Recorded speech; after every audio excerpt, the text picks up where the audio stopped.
My washing machine is toast, so I'm getting rid of it, and I got a new one on the way. It's got too many things wrong with it to make it worthwhile fixing, but I have fixed a couple things on it before. And so while I had it pulled apart here, I thought I might go ahead and give you a few pointers if your washing machine is having a problem.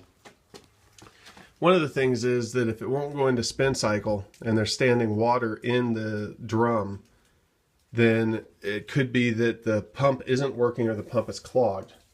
Now what you do is you take that little panel off the front. There's two screws, one here and one here. And you take that little panel off the front, and there sits your pump right there.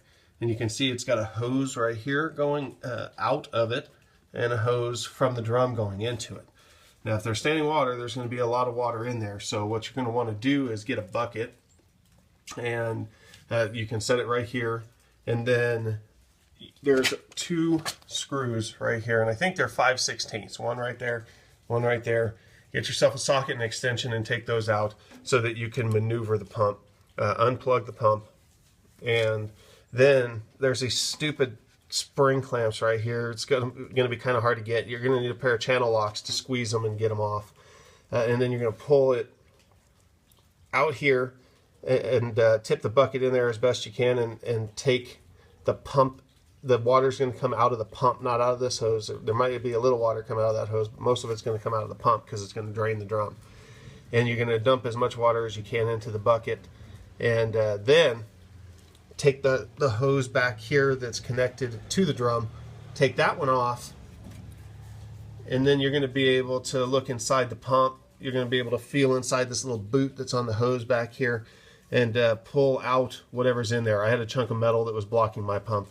And so once I pulled it out, then the pump would work better, and then it would go into spin cycle for a couple times. But I have other problems with this thing. I don't know if I think my drum bearing is shot, which is too much work to replace. When you go to put the hoses in the pump back in, I suggest using these hose clamps from the automotive store instead of the spring clamps. The spring clamps are terribly hard to get back on. They twist and tweak, and they don't do a good job if you're trying to reuse them. So just get yourself a couple hose clamps and put those on. That's what I did. Okay, now in the back, you can see that the motor is back there on the bottom of the drum. And then you've got your, I think that's called a spider gear or something like that there that's in the back. That's your drum. That's your drum bearing hooks up to that. And then the motor spins it. If your machine is banging around, there's three different problems that it could be. The first problem, and the problem that I already had, was right there, that strut. This is from the front. You can see it from the front. It hooks to the base of the machine and then up to the bottom of the drum. There's one on either side. This one over here is a little bit harder to get to. Those struts are about 20 bucks, and this is a Frigidaire washing machine. I'll put a link to them. I bought them on Amazon. They came quick, but those will break.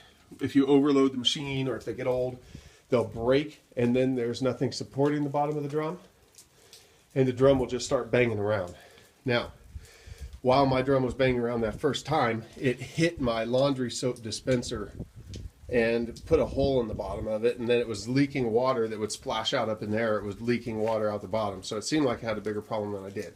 I used aluminized tape or duct tape, I can't remember which, and put on the bottom of that in order to block the water from splashing up in there and running out, and I replaced those struts. That solved my problem for about a year of but until it started banging again. And then it was banging even louder. Now, it could be that the bearings in that little motor down there, you see the motor? It could be that the bearings in that little motor are shot, or it could be the bearings in the drum. In order to find out which is which, what you're going to want to do is take the belt off the back of the machine. There's a big belt that normally runs over that pulley and then down to the motor. You just grab the belt and turn the pulley and pull the belt towards you while you turn the pulley, and it'll slide off the pulley. And then put it into spin cycle while the belt is off. Now the motor's going to run down there without turning the drum because the belt isn't on there anymore. If you're hearing a bunch of noise coming from the motor, even though the belt isn't connected, there's a good chance that the motor is the thing that's bad on your machine. And the bearings in the motor are shot, and then you could just put a new motor in it. Now, if you don't hear any noise, if it runs really smoothly without the belt, then chances are that it's going to be the bearings in your drum that are bad. If the struts aren't broken and the motor bearings aren't bad, it's probably the bearings in your drum. And I have not replaced those. You can replace them, or you can buy a whole new outer drum kit, which is more expensive than it's worth to fix a machine that's on its way downhill anyway. Or you can spend a lot of time taking the whole drum out and taking it apart and putting new bearings in. For me, it just wasn't worthwhile. I got a new washer and dryer. But you can't. There are other videos that will show you how to do that if that's your problem. But hopefully this will help you get down the road of diagnosing what the problem is. And it was a pretty good machine. I mean, I had it for like 11 years, and I only had to put $20 worth of repairs in it with that with the struts down there. And then it started banging around and causing problems again a week ago. And then it stopped going into a spin cycle, so I cleaned out the pump, and then it went into a spin cycle a couple more times, but it was banging around again. And I think I fried the motherboard or something like that, because it just won't hardly do anything now. It just clicks and won't do anything. I tried to test the motor to see if the motor was what the problem was, but it was running pretty smooth. So I think I had a bad bearings in my drum, and then it quit going through the cycles and everything. So it really just wasn't worth fixing anymore. But if you have any questions, I'll try to answer them. Go ahead and put a comment below. Thanks.